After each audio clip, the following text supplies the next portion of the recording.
मैं तुम्हारा शुक्रगुजार हूं जो आपके फहम, यकीन, फर्माबरदारी और आपके लोहे जैसे दिल की वजह से दुश्मन को शिकस्त होती है। आप वो हैं जो खौफ से हिम्मत नहीं हारते और दुश्मन की आंखों में आंखें डालकर उसका मुकाबला करते हैं।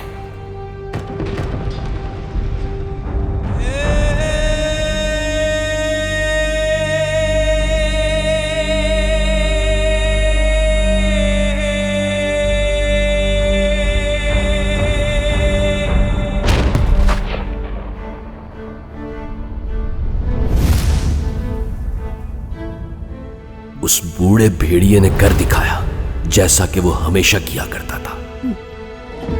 अपने हथियार उठा के बाहर निकलो, उन्हें तुम्हारी मदद की जरूरत है।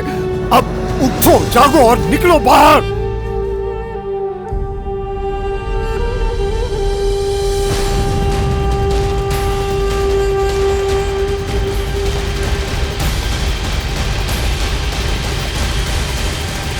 कैप्टन,